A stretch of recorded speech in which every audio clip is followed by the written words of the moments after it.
आणि सुरुवातीला पाहूया देशविदेशातील व्हायरल बातम्या। कार्यक्रमात खुर्च्या आणण्यासाठी उशीर केल्यामुळे एका मंत्र्यानं कार्यकर्त्याला दगड फेकून मारल्याचा व्हिडिओ व्हायरल होतोय। तामिळनाडूचे मंत्री SM नासर यांचा व्हिडिओ सध्या तुफान व्हायरल होतोय। राम रहीमचा तलवारीनं केक कापल्याचा व्हिडिओ सध्या व्हायरल होतोय। 21 जानेवारी रोजी राम रहीमचा रोहतक तुरुंगातून पॅरोलवर त्याची सुटका झाली होती। दरम्यान आता राम रहीमचा तलवारीनं केक कापल्याचा व्हिडिओ सध्या चर्चेत आलाय।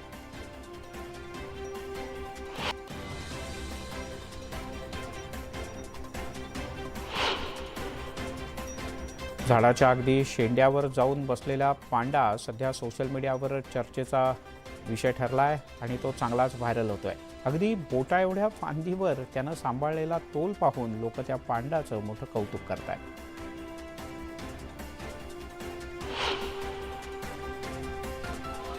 एका शाळेतील विद्यार्थ्यांचा फ्रीस्टाईल हाणामारीचा व्हिडिओ सोशल मीडियात चांगलाच व्हायरल होतोय। पेपर सोडवताना कॉपी केल्याचं सांगितल्यामुळे ही हाणामारी झाल्याचं कळतं।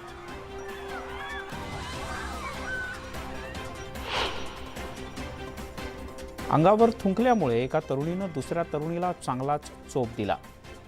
दरम्यान या तरुणींच्या हाणामारीचा व्हिडिओ सोशल मीडियात सध्या मोठा व्हायरल होतोय।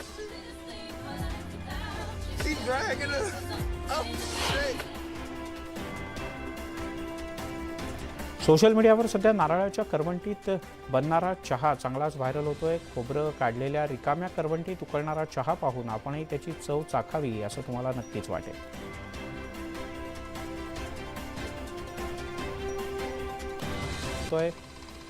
व्हिडिओ गेम खेळणारा हा कुत्रा जेव्हा गेमच बंद करण्यात येतो तेव्हा त्याची रिॲक्शन पाहून तुम्हाला नक्की मजा येईल।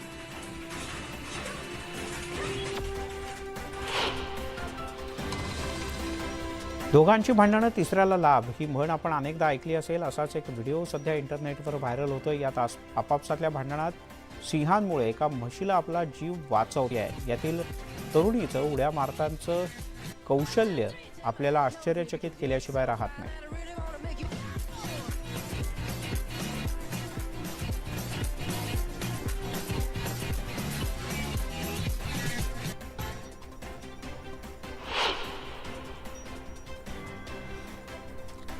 एक्स्कलेटर वापरताना काळजी घेणं किती गरजेचं आहे हे एका व्हिडिओतून समोर आलं। एक तरुणी एक्स्कलेटरचा वापर करताना बॅगेज बेल्टमध्ये करते, मात्र पायऱ्या असल्यानं तिला सामान खालती असलेल्या महिलेच्या अंगावर पडतं आणि तिला गंभीर दुखापत होते।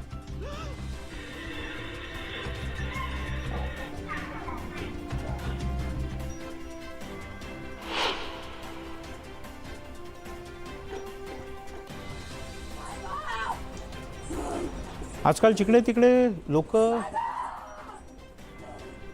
इन्स्टा रील बनवताना दिसतात। मेट्रोला अशाच एक व्हिडिओ सध्या सोशल मीडियात खूप पाहिला जातो। या व्हिडिओमध्ये एक मुलगी चक्क मंजुलिकाच्या वेशात मेट्रोमध्ये शिरली आणि तिला पाहताच प्रवाशांचा मोठा थरकाप उडाला। हा सगळा प्रकार दिल्ली मेट्रोमधला आहे। बंगळुरूच्या रस्त्यांवर एक व्यक्ती मिनी रेसिंग कार घेऊन धावताना पाहायला मिळाला। या रेसिंग कारला कुठल्याही इंधनाची गरज नसून पॅडल मारत ही कार चालवावी लागते। सोशल मीडियावर हा व्हिडिओ सध्या व्हायरल होतोय। बर्फाळ प्रदेशात उणे तापमानात राहणाऱ्या एका ध्रुवीय मादी अस्वलानं तिच्या पिल्लाला मायेनं जवळ घेतलं। अस्वलाचं हे गोंडस पिल्लू आईजवळ बागडत असल्याचं सुंदर दृश्य कॅमेऱ्यात कैद झालंय। मादी अस्वलानं तिच्या पिल्लांना बर्फाळ प्रदेशात दिलेली मायेची ऊब इंटरनेटवर लाखो नेटकऱ्यांच्या हृदयाला स्पर्श करून गेली।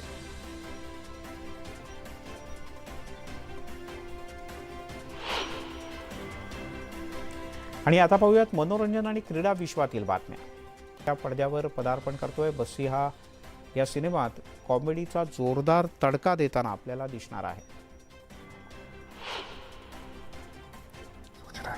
अजय देवगणच्या भोला चित्रपटाचा टीझर गेल्या वर्षी 22 नोव्हेंबरला रिलीज झाला होता। यानंतर सगळेच जण अजयच्या या अप्रतिम चित्रपटाची आतुरतेनं वाट पाहत आहेत। दरम्यान चाहत्यांच्या प्रचंड मागणीनुसार भोला चित्रपटाचा दुसरा लेटेस्ट टीझर मंगळवारी प्रदर्शित करण्यात आला।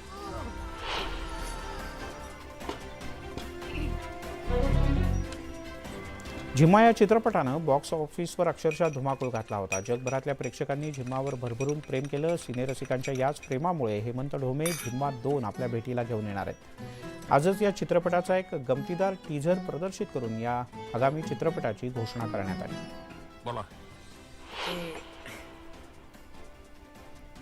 वेड चित्रपटानं पहिल्या दिवसापासूनच बॉक्स ऑफिसवर घट्ट पकड निर्माण केली होती. पहिल्याच दिवशी या चित्रपटानं 2,25,00,000चा गल्ला जमवला होता. यानंतर तिसऱ्या आठवड्याच्या शेवटी चित्रपटानं तब्बल 50 कोटींची कमाई केल्याची माहिती चित्रपट समीक्षक तरण आदर्श यानं दिली आहे.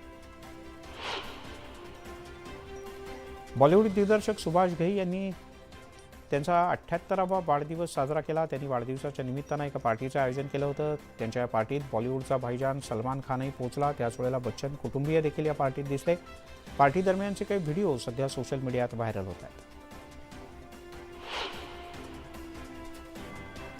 मराठीतील प्रसिद्ध दिग्दर्शक लक्ष्मण उतेकर छत्रपती संभाजी महाराजांच्या आयुष्यावर आधारित सिनेमाचं दिग्दर्शन करतायत. ही भूमिका अभिनेता विकी कौशल साकारणार आहे. सोशल मीडियावर ही पोस्ट व्हायरल झाली आहे. त्यामुळे विकी कौशलच्या या चित्रपटाविषयी चाहत्यांना आणि नेटकऱ्यांना कमालीची उत्सुकता आहे. सारा अली खानचा सिनेमा ए वतन मेरे वतनचा फर्स्ट लुक सोमवारी 23 जानेवारीला रिलीज करण्यात आला. या सिनेमामध्ये सारा एकदम नव्या लुकमध्ये दिसते. प्राईम व्हिडिओच्या या सिनेमात सारा एका स्वातंत्र्य सेनानीची भूमिका साकारणार आहे.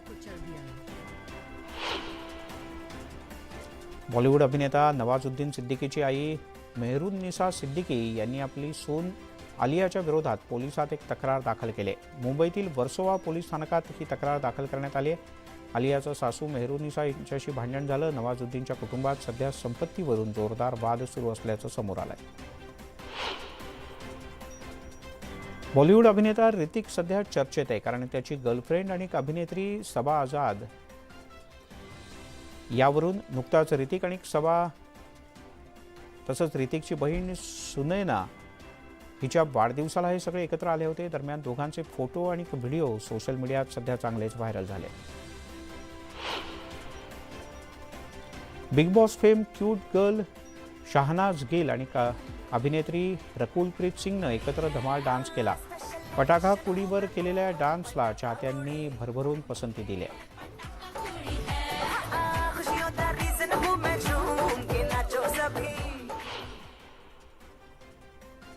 वादाच्या भोवऱ्यामध्ये अडकलेल्या पठाण सिनेमातील बेशरम रंग या गाण्याबद्दल अमृता फडणवीस यांनी प्रतिक्रिया दिली. कोणतंही गाणं करतेवेळी संस्कृतीची काळजी घ्यायला हवी असं अमृता फडणवीस यांनी म्हटलंय.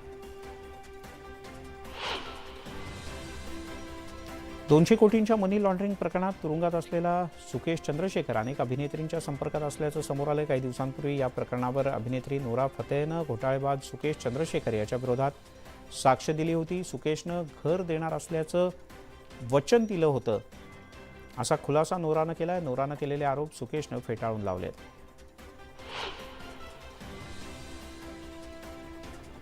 प्राजक्ता साडी परिधान करत सोशल मीडियावर तिने फोटो शेअर करतेय.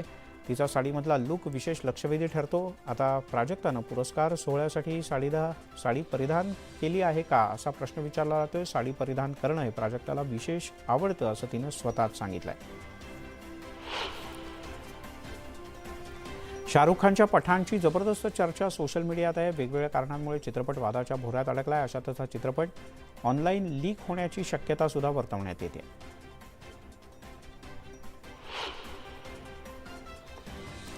कर्णधार रोहित शर्मा आणि शुभमन गिलच्या दमदार खेळीच्या जोरावर भारतानं न्यूझीलंडसमोर 386 धावांचं लक्ष ठेवलंय. न्यूझीलंडला व्हाईट वॉश देण्याची भारताला एक चांगली संधी आहे.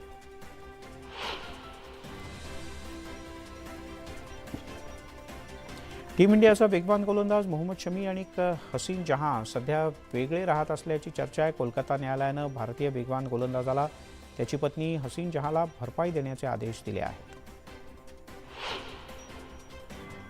अफगाणिस्तानचा स्टार फिरकीपटू राशिद खान दक्षिण आफ्रिकन T20 लीगमध्ये खेळतोय. त्यानं प्रिस्टोरियस कॅपिटल्सच्या विरोधात 3 विकेट्स घेत रशीद T20 मध्ये 500 विकेट्सचा टप्पा गाठणारा जगातला सगळ्यात तरुण गोलंदाज ठरला.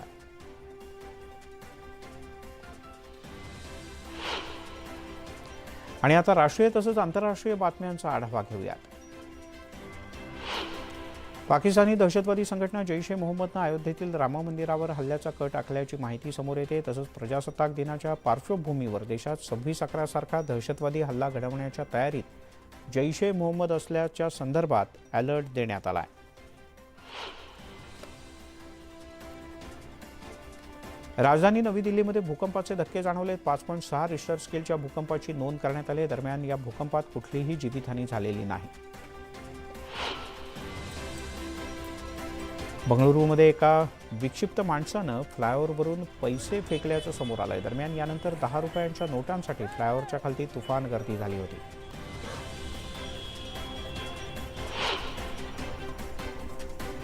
आंतरराष्ट्रीय बाजारात कच्च्या तेलाच्या किमतींमध्ये वाढ झाली आहे. WTIच्या कच्च्या तेलाच्या किमतीत 0.01% किंचित वाढ नोंदवली गेली आहे. तर मुंबई, कोलकाता आणि चेन्नई या देशातील प्रमुख शहरांमध्ये पेट्रोल आणि डिझेलचे दर मात्र स्थिर आहेत. गेल्या 2 वर्षांपासून कोरोनानं सगळं जग अस्ताव्यस्त झालं. अशातच कोरोनाच्या प्रादुर्भावामुळे लोक हैराण होते. यातून सावरलेल्या केरळमध्ये मात्र एका नव्या व्हायरसनं चिंता वाढवली आहे. जिल्हा वैद्यकीय अधिकाऱ्यांनी दिलेल्या माहितीनुसार मुलांच्या वैद्यकीय अहवालातून त्यांना नोरो व्हायरसची लागण झाल्याची पुष्टी डॉक्टरांनी केली आहे. श्रद्धा वालकर हत्याकांड प्रकरणी दिल्ली पोलिसांनी 6,636 पानांची एक सविस्तर चार्जशीट तयार केली आहे. या चार्जशीटमध्ये आरोपी आफताबवर गंभीर आरोप करण्यात आले. दरम्यान ही चार्जशीट वकिलांना दाखवू नका आणि वकील बदलून हवाय अशी मागणी आफताबनं केली. भाजपचे नेते हर्षवर्धन पाटील यांनी अर्थमंत्री निर्मला सीतारामन यांची भेट घेतली. बारामती लोकसभा मतदारसंघातील कामांच्या संदर्भात यावेळी चर्चा करण्यात आल्याचं सांगितलं जातं. दिल्लीमध्ये नॉर्थ ब्लॉकला